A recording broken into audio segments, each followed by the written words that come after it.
지난주 말씀은 하나님의 큰일을 위하여 라는 말씀이었습니다. 성령 하나님이 예수님의 제자들에게 오셨던 단 하나의 이유는 하나님의 큰일을 위해서였습니다. 그리하여 이제 예수님의 핏값으로 세워진 예수님을 머리로 섬기는 교회가 탄생하게 되었습니다. 약 2000년이 흘렀습니다. 시간이 엄청 지났지만 그러함에도 여전히 우리 교회는 초대교회처럼 단 일도 변질되지 않고 하나님의 큰일을 선포하고 있는지, 성령님께서 우리 가운데 계시는 관계로 예수 그리스도만을 드러내고 증거하고 있는지, 성령님과 함께하는 나의 삶을 통해 세상의 거짓된 의를 드러내고 예수 그리스도 안에 있는 참된 의를 선포하며 성경의 열매를 맺고 있는지 점검해보고 다시 결단해 보았습니다. 요한복음 14장 16절 함께 암송하시겠습니다. 살아계신 하나님의 말씀, 내가 아버지께 구하겠으니 그가 또 다른 영원토록 요한복음 14장 16절 말씀. 아멘. 아멘. 부활 사건과 성령 강림은 소심하고 두려움이 많던 우리 같은 제자들의 삶을 완전히 바꾸어 놓았습니다. 부활 사건 이후 성령의 부어주심을 경험한 제자들은 곧바로 이것이 세례 요한이 선포했던 것, 즉 메시아이신 예수님이 자기 백성에게 베푸시는 성령 세례라는 것을 알아차렸습니다. 성령이 부어지자 그들은 십자가에 못 박히신 예수님을 하나님이 시온하셨다는 것, 즉 죄를 완전히 풀어버리셨다는 것과 이 예수와 연합하는 모든 사람들에게 주시는 죄사함과 새 시대의 축복을 선포하지 않고는 견딜 수가 없었습니다. 그래서 오늘 본문이 속한 베드로의 오순절 설교가 나오게 되는 것입니다. 베드로는 11사도와 함께 서서 소리를 높여 설교하기 시작합니다. 유대인들과 예루살렘에 사는 모든 사람들아, 복음이신 예수님을 너희로 알게 할 것이니 내 말에 귀를 기울이라. 지금은 오전 9시다. 때문에 우리가 술 취함으로 알아들을 수 없는 말을 말하는 것이 아니다. 오직 성령 충만함을 받아 성령님의 완전한 지배를 받아 각 나라 언어로 말한 것이다. 이스라엘 사람들아, 이 말을 들으라. 하나님께서 나사렛 예수로 큰 권능과 표적들을 너희 가운데 베풀었으니 이는 너희들 앞에서 친히 예수를 증언하시기 위함이었다. 예수는 하나님의 정하신 뜻과 미리 아신 계획에 따라 법을 제멋대로 주무르는 사람들에게 배반당하시고 여러분들에게 넘겨졌다. 그리고 여러분들은 예수를 십자가에 못 박아 죽였다. 하지만 하나님께서 예수를 사망의 고통에서 풀어 살리셨다. 왜? 죽음은 예수님의 상대가 되지 못했기 때문이다. 너희가 너무 잘 알고 사모하는 너희의 조상 다윗은 약 900년 전에 이 모든 것을 말했다. 내가 항상 내 앞에 계신 줄을 배웠으며 나로 요동하지 않게 하기 위하여 그가 내 우편에 계시도다.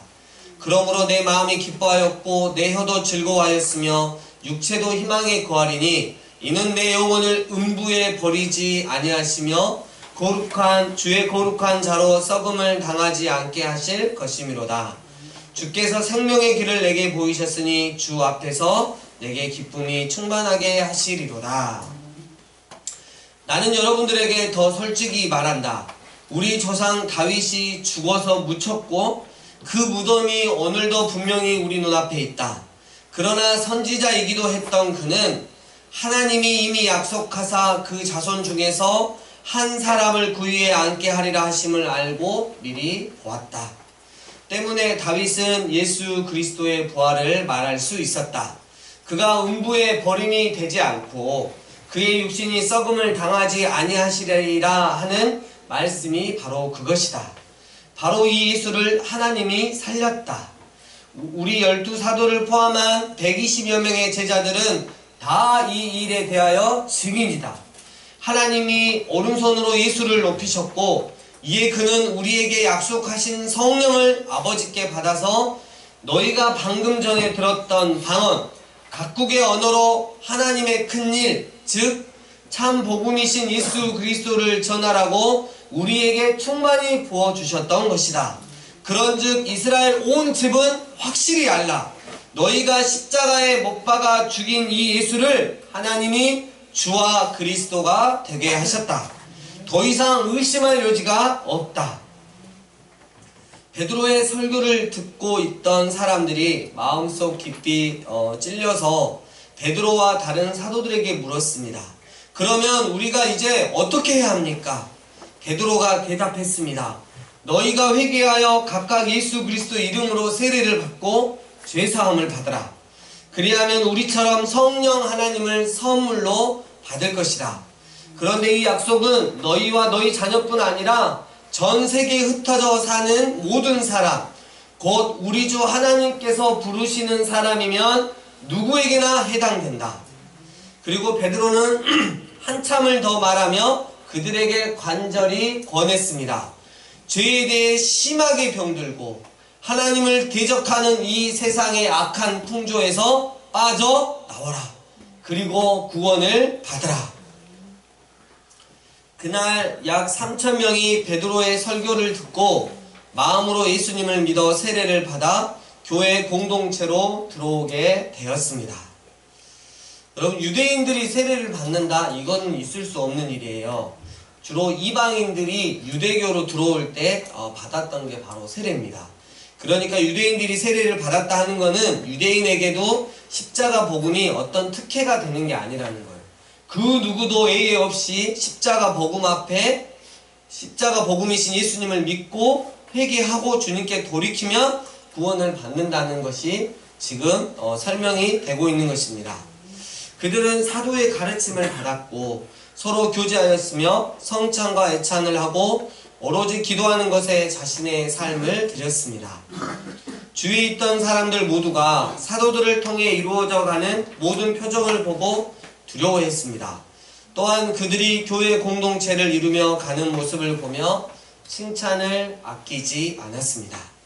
자, 그렇다면 그 초대교회는 어떤 교회 공동체이었기에 세상 모든 사람들에게 칭찬을 받는 교회 공동체가 되었을까요? 첫 번째, 초대교회는 배우는 교회였습니다.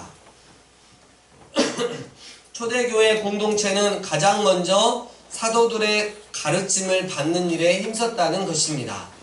그렇습니다. 교회 안에 성령이 충만히 임재하시면 가장 먼저 그리고 가장 가치 있게 중점을 두는 것이 있는데요. 그것은 하나님께서 세우신 당신의 종들을 통해 살아계신 하나님의 말씀을 가르치고 또한 가르침을 받는 것에 최우선을 둔다는 것입니다. 베드로가 설교했던 오순절 그날 성령님은 예루살렘에 학교 하나를 여셨습니다. 그 학교의 교사들은 예수님이 임명하신 사도들이었습니다. 그리고 그 학교에는 3,000명의 학생들이 있었습니다. 이들은 어떤 신비적인 체험을 즐기지 않고 오직 말씀에만 집중하였습니다. 왜냐하면 우리 성령 하나님은 진리의 영이시기 때문입니다. 하나님께서 창세 전부터 예정하시고 택하신 자들에게 예수님의 구원의 사역을 적용시켜야 했기 때문에 오직 말씀이신 오직 진리이신 예수님을 드러내셨던 것입니다. 성령 하나님은 예수님의 12 제자들인 사도들을 적극적으로 활용하셨습니다. 이 사도들의 가르침은 신약 성경이라는 최종적 형태로 우리에게 전해져 왔습니다. 따라서 오늘날 사도들의 가르침을 받는다는 것은 신약의 말씀의 권위에 순종하는 것을 뜻합니다. 성령 충만한 교회는 신약의 가르침을 공부하고 그것에 순종한다는 의미에서 신약 교회입니다. 하나님의 영, 진리의 영이신 성령님은 하나님의 백성으로 하여금 언제나 하나님의 말씀에 순종하도록 이끕니다. 두 번째로 초대교회는 사랑하는 교회였습니다. 그들은 서로 교제하며 코이노니아, 이것은 먼저 우리가 성부, 성자, 성령 하나님을 공동으로 나누는 것을 의미합니다. 또한 코이노니아는 우리가 함께 나누어 주는 것, 우리가 받는 것뿐만 아니라 또한 주는 것을 포함합니다. 누가는 오늘 본문에서 초대 그리스도인들이 그들의 소유를 서로 나눈 방식에 대해서 묘사하고 있습니다. 믿는 사람이 다 함께 있어 모든 물건을 서로 통용하고 또 재산과 소유를 팔아 각 사람의 필요를 따라 나누어 주며. 사실 이 말씀 구절은 우리를 굉장히 혼란스럽게 만듭니다. 성령 충만한 모든 믿는 자와 공동체는 말 그대로 그들의 모범을 따라야 한다는 의미일까요? 초기 그리스도인들이 그들을 본받아 따랐으니 오늘날 우리도 그렇게 해야 할까요? 교회 역사의 여러 다른 시점에서 어떤 사람들은 그렇게 해야 한다고 생각했고 실제로 그렇게 했습니다. 지금 이 나라에서도 그러한 선교단체가 있는 걸로 알고 있습니다.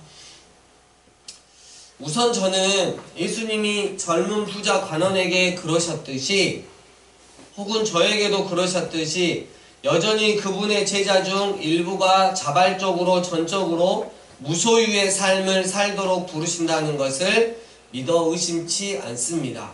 이 무소유라고 하는 건 기본적인 먹고 자고 입는 것 외에 다른 것을 탐하지 않겠다는 거죠. 소유하지 않겠다는 것이죠. 그러나 예수님도 그들의 사도들도 모든 그리스도인들에게 사유재산을 갖지 말라고 금하지는 않았다는 것입니다.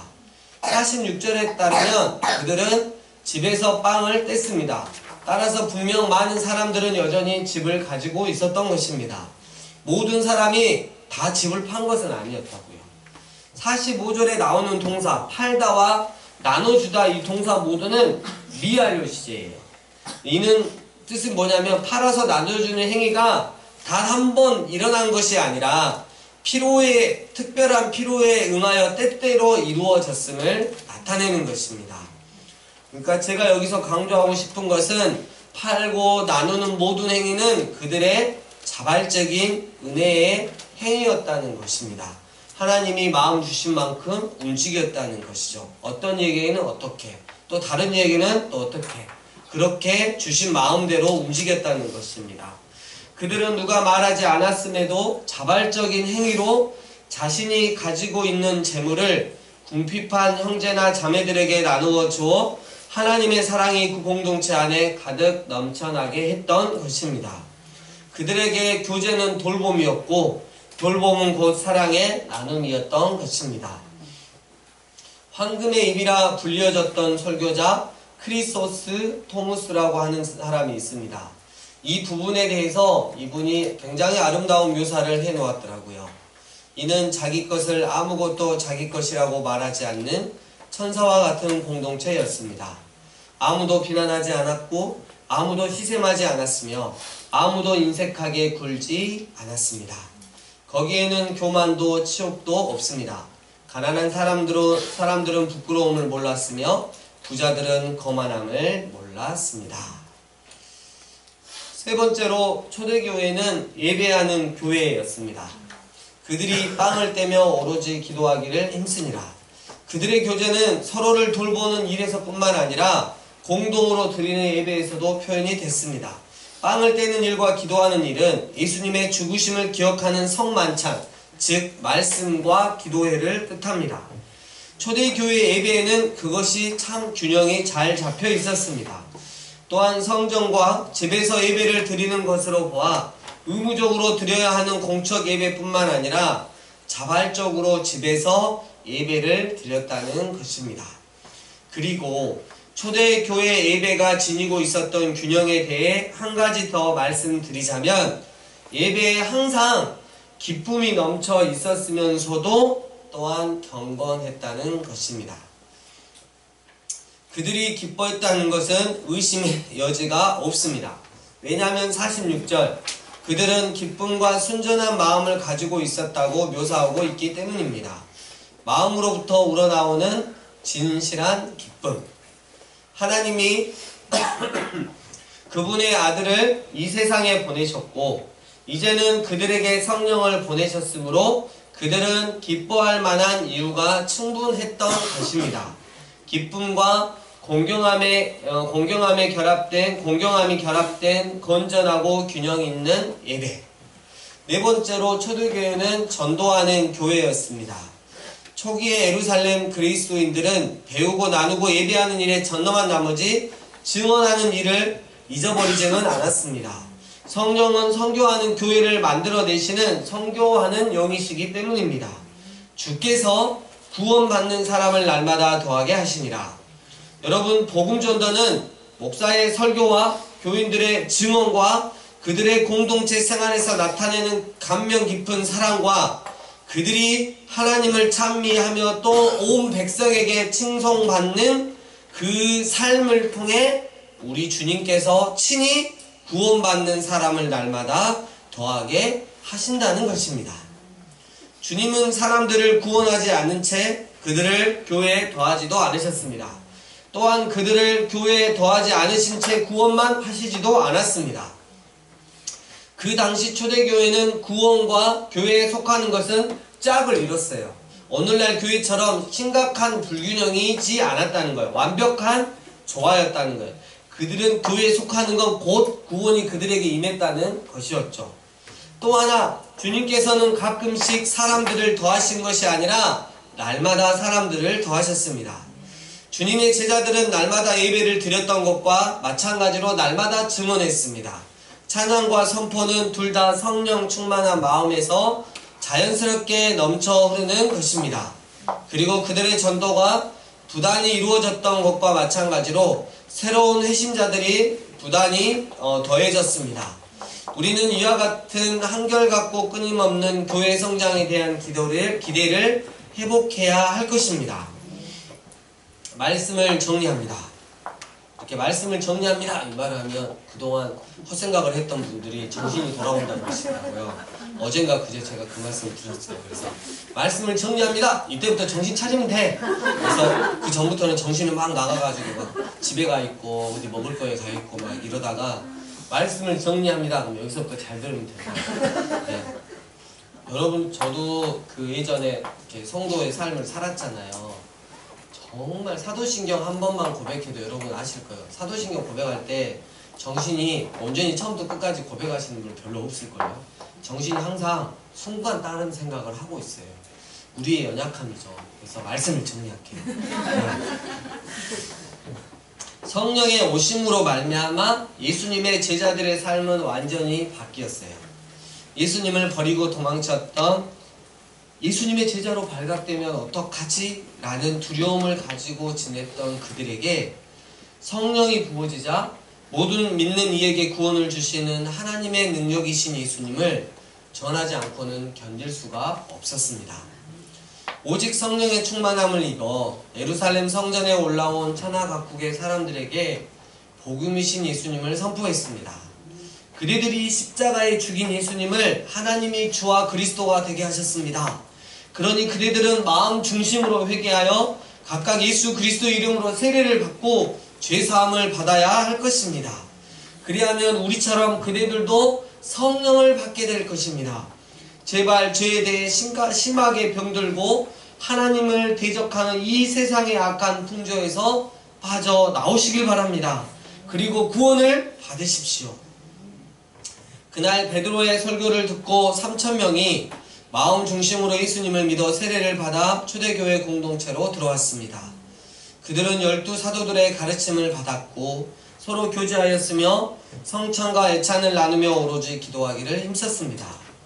세상 사람들 모두는 사도들을 통해 선포되어지는 복음이신 예수님과 또 그 복음만을 드러내시는 성령님의 일하심, 즉 수많은 기적을 보고 놀라움을 넘어 두려워하기까지 했습니다. 그들은 또한 교회 공동체를 이루며 가는 모습을 보며 정말 칭찬을 아끼지 않았습니다. 초대교회는 사도들을 통해 살아계신 하나님의 말씀을 배웠습니다. 구약의 모든 말씀들을 성취하신 예수 그리스도에 대해 배우는 것은 초대교회의 가장 큰 핵심이었습니다. 제가 이렇게 목회를 해오면서 알았어요. 뭘 알았냐면 우리 교회에 온전히 그 공동체로 온전히 쑥 이렇게 들어오신 분들 특징이 첫 번째 목요 모임에서 한번 걸리고요. 그리고 두 번째 오후 예배 우리가 말씀 통독하잖아요. 좀 듣는 걸 말하는 게 아니고 이게 통독을 하면서 마음 가운데서 말씀을 사모하고 또 말씀을 읽어내시는 거기까지 가시는 분들이 교회 안에 점차적으로 이렇게 들어오시더라고요. 그래서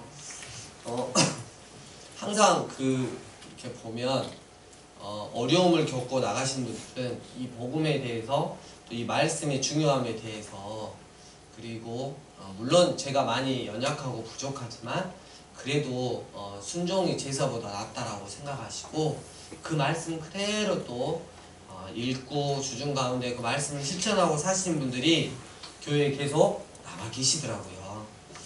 초대교회도 마찬가지였습니다. 오직 예수 그리스도를 가르치는 일에 힘썼어요. 어떤 신비적인 체험을 즐기거나 내 필요를 채우고 문제를 해결받기 위함이 아닌 오직 말씀이신 예수님에 대해 배우는 것에만 집중했다는 거예요. 얼마나 많은 교회들이 지금 큰 교회들이 여러분 사업하려고 교회로 들어가는데요. 이 오전 예배 끝나면 누구를 만나가지고 이 네트워크 마케팅 이거를 전해야지, 이 물건을 어떻게 팔아야 되고 저 사람 연결해가지고 내가 어떻게 해야 되고, 얼마나 교회가 그런 천지가 되었는데요. 이 사도들의 이 가르침들은 예수님의 최초 사건 현장 보고서 같은 마가복음으로 시작하여 예수님의 최종 보고서 같은 형태로 기록된 마태복음, 누가복음, 그리고 사도들의 행적을 모아놓은 사도행전, 그리고 바울 서신 13권, 로마서, 고린도 전후서, 갈라디아서, 에베소서, 빌립보서, 골로새서, 데살로니가 전후서, 디모데 전후서, 유다서, 빌레몬서, 그리고 공동서신 히브리서, 야고보서, 베드로 전후서, 요한 1, 2, 3서, 유다서, 그리고 요한복음과 요한계시록으로 기록되어 신약 성경을 이루었습니다. 초대교회는 서로 사랑으로 교제했어요. 자발적으로 함께 나눴습니다. 어떤 이는 주었고 어떤 이는 받았습니다. 단 한 번만이 아니었습니다. 필요할 때마다 그랬습니다. 그들의 교제는 돌봄이었고 곧 사랑의 나눔이었습니다. 초대교회는 날마다 마음을 같이하여 모이기를 힘썼습니다. 말씀과 기도, 찬양과 교제가 어우러진 예배를 드렸습니다. 완전히 균형 잡힌 예배였습니다. 예배에 항상 기쁨이 넘쳐 있으면서도 또한 경건했습니다.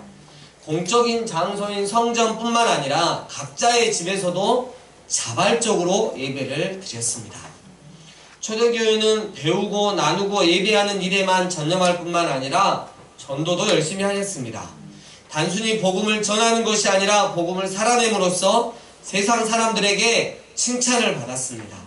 이를 지켜보신 주님께서요, 친히 구원받는 사람을 날마다 더하게 하셔서 교회를 부흥시키셨습니다. 사랑하는 강주 삶의예배인교회 예배자 여러분, 우리 교회는 초대교회와 같습니까? 늘 말씀을 사모하고 말씀을 사랑하고 말씀을 묵상하고 연구하며 말씀을 살아나는 교회, 늘 예수님의 마음으로 서로 사랑의 교제를 하며 내 것을 아까워하지 않고 나누며 흘러보내는 교회, 늘 기쁜 마음과 자발적인 마음으로 모이기를 힘쓰는데 하나님을 공경하며 말씀과 기도와 찬양과 교제가 균형 잡힌 예배를 드리는 교회, 가정에서도 마찬가지. 늘 세상 사람들에게 칭찬받으며 우리가 만난 예수님을 전하는 교회. 저는 오늘 본문 말씀을 적용해 보면서 하나님께 너무나도 감사했습니다. 아직은 부족하고 연약하고 작지만 우리 교회는 초대교회가 가고 있는 믿음의 길을 아장아장이라도 걸어가고 있음에 너무나도 감사했습니다. 머지않아 더 잘 걸을 것이고 결국은 그 믿음의 길을 막 달려갈 것을 기대하니 가슴 뭉클했습니다. 우리 그 길 끝에서 우리를 향해 두 팔을 벌리고 계시는 주님을 만날 수 있도록 늘 초대교회와 같은 우리 교회가 됩시다. 주신 말씀 가지고 하나님 앞에 기도하며 나아가겠습니다. 기도하시겠습니다.